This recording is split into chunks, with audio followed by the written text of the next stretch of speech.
అన్న ప్రజెంట్ ఏం చేస్తున్నారు అది చెప్పండి అన్న. ఎవరు వస్తే ఏమి? పవన్ కళ్యాణ్ వచ్చారు ఏం చేశాడు?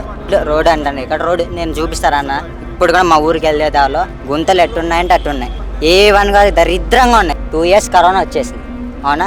3వ సంవత్సరం నుంచి పథకాలు ఎన్ని చెప్పాడు, అన్ని ఏకదం మోగాన్ని మాదిరి పెట్టాడు. హామీలు ఇచ్చేప్పుడు బడ్జెట్ గురించి తెలియదా? బస్సు ఫ్రీ అన్నాడు, ఎక్కడ? ఇంటికి 3 గ్యాసులు ఇస్తా అన్నాడు, ఎక్కడ? పడిచి ఆడపచ్చుకు 5,000 10,000 ఇస్తా అన్నాడు, ఏది?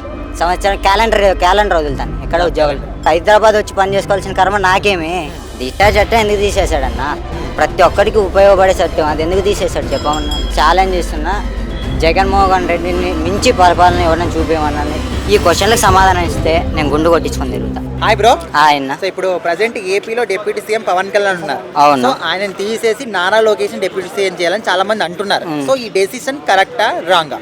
ఎవరు వస్తే ఏం చేస్తున్నారు అన్న? ప్రజెంట్ ఏం చేస్తున్నారు అది చెప్పండి అన్న. ఎవరు వస్తే ఏమి? పవన్ కళ్యాణ్ వచ్చారు ఏం చేశాడు? మాటలు చెప్పాడు. ఏని ఇంతమంది అమ్మాయిలు చేశారు జగన్ ఐఎంఈలో ఉన్నప్పుడు జరిగినాయి కదా. మరి ఆయన వచ్చినప్పుడు కూడా జరిగినాయి. ఇంకా చిన్న పిల్లలు 3 ఏళ్ళు 4 ఏళ్ళు ఉన్న పిల్లలను చేశారు. ఏం చేశాడు? ఏం చేయలేదు కదా. ఇంకా లోకేష్ వస్తే అది కూడా జరగదు. ఇంకేం చేయాలా? ఉద్యోగాలు కానీ డెవలప్మెంట్ కానీ అన్న కరెక్ట్. రోడ్ అంటాను, ఇక్కడ రోడ్ నేను చూపిస్తారన్న. ఇప్పుడు కూడా మా ఊరికి వెళ్ళే దాలో గుంతలు ఎట్టున్నాయంటే అట్టున్నాయి. ఏ వన్ కాదు, దరిద్రంగా ఉన్నాయి. అప్పుడన్నా మేలు, జగన్ ఉన్నప్పుడు అంత ఇంత నీట్గా ఉన్నాయి. ఇప్పుడు అంతకన్నా దరిద్రంగా గుంతలు ఉన్నాయి. ఈ రోడ్లన్నీ అప్పటి నుంచి కంటిన్యూ అయినాయి కదా. కంటిన్యూ అయినాయి, చేస్తానన్నాడు కదన్నా. నువ్వు చేస్తా అన్నాడు కదా మాటలా. వచ్చి ఇంకా సంవత్సరం కూడా కాలేదు, మెల్లిమెల్లిగా చేసుకుంటూ వస్తారు. ఇప్పుడు ఆల్రెడీ మొన్న ఇక్కడ గిరిజన ప్రాంతాల్లో మారుమూల ప్రాంతాలకు వెళ్ళి కూడా స్వయంగా ఆయన చేయడం జరిగింది. మెల్లిగా చేస్తారు కదా. అవును సరే. మరి జగన్ అన్న ఎలక్షన్స్కి వచ్చేదానికి 2 years కరోనా వచ్చేసింది, అవునా? 3వ సంవత్సరం నుంచి పథకాలు ఎన్ని చెప్పాడు, అన్ని ఏకదం మోగాన్ని మాదిరి పెట్టాడు. మరి అప్పుడు బడ్జెట్ గురించి ఆలోచించలేదు, ఇప్పుడు బడ్జెట్ అంటున్నాడు. ఏం బడ్జెట్? హామీలు ఇచ్చేప్పుడు బడ్జెట్ గురించి తెలియదా? ఏమన్నాడు? బస్సు ఫ్రీ అన్నాడు, ఎక్కడ? ఏది? బస్సు ఫీజులు కనవల్లే. ఇంటికి 3 గ్యాసులు ఇస్తా అన్నాడు, ఎక్కడ? పడిచి ఆడపచ్చుకు 5,000 10,000 ఇస్తా అన్నాడు, ఏది? ఇక్కడ నా ఒకటి చూపానా? ఆయన చెప్పిన పని చేశాడని చూపించమన్నా, నేను ఒప్పుకుంటా. ఓకే, అంటే మొత్తానికి చెప్పిన ఏవి చేయలేదంటారు? చేయలేదన్న. ఎక్కడ నీకు కనపడుతుంటే నేను చెప్తా, కనపడాలే కదా. ఉద్యోగాలు ఏంది, ఏదో హామీ ఇచ్చాడు. ఉద్యోగాలు సంవత్సరం క్యాలెండర్ వదులుతాను, ఎక్కడ ఉద్యోగాలు? ఎక్కడ వచ్చాయి? ఎవరైనా జాబ్ నేను ఎందుకన్నా హైదరాబాద్ వచ్చి నేను వేరే పని చేసుకోవాల్సి వస్తుంది. ఆంధ్ర కదన్నది, మరి డిగ్రీ అయిపోయింది అది. బయటికి హైదరాబాద్ వచ్చి పని చేసుకోవాల్సిన కర్మ నాకేమి? సరే, ఇప్పుడు ఏం కావాలని కోరుకుంటున్నావు అన్న? నాకేమదన్న, ఆయన చెప్పిన హామీలు నిలబెట్టుకోమనండి. జాబ్ క్యాలెండర్ ఇచ్చా అన్నాడు కదా, ఇవ్వమనండి. నిలబెట్టుకోండి. ఛాలెంజ్ ఇస్తున్నా, ఎవరైనా సరే ఛాలెంజ్ ఇస్తున్నా.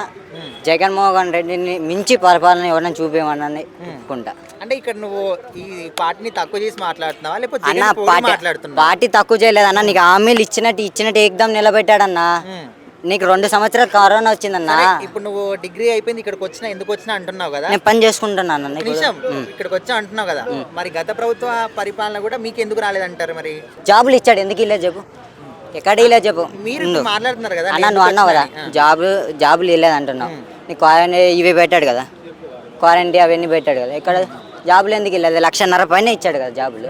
అంటే ఇప్పుడు నేను ఎందుకు అది కూడా మళ్ళీ తీసేస్తానని చెప్పి, వాళ్ళు ఉండకపోతే నష్టపోతాడని చెప్పి మళ్ళీ వాళ్ళని తీసేసి మళ్ళీ జాబులు ఇస్తున్నాడు. అదేనా న్యాయమన్నా? అంటే అప్పుడు చేసింది డిశ్చార్జ్ చట్టం ఎందుకు తీసేశాడు? డిశ్చార్జ్ చట్టం ఎందుకు తీసేశాడన్నా? ప్రతి ఒక్కరికి ఉపయోగపడే సత్యం, అది ఎందుకు తీసేశాడు చెప్పమన్నా? ఈ క్వశ్చన్లకు సమాధానం ఇస్తే నేను గుండు కొట్టించుకొని తిరుగుతా. ఓకే, సో ఇప్పుడు ప్రజెంట్ మీ హామీ అంటే మీ డిమాండ్స్ ఏంటి అది చెప్పండి. నా డిమాండ్ ఏంటో ఆయన చెప్పిన మాటలు నిలబెట్టుకోమనండి. జాబ్ క్యాలెండర్ ఇస్తున్నాడు, జాబ్ నిరుద్యోగాలను ఉద్యోగాలను చేయమనండి. ఏవైతే చెప్పాడో అవన్నీ చేయమన్నా ఒప్పుకుంటా. ఎవరికి లేదన్న, ఎవరికి లేదు. నేను చెప్తే మౌన మాదిరి చెప్తా. ఒకటే మాటే, దమ్ము అంటే హామీలు ఇచ్చాడు, ప్రజల పక్క ఉండాలి. చేసి చూపించమనండి, మళ్ళీ మాట్లాడండి.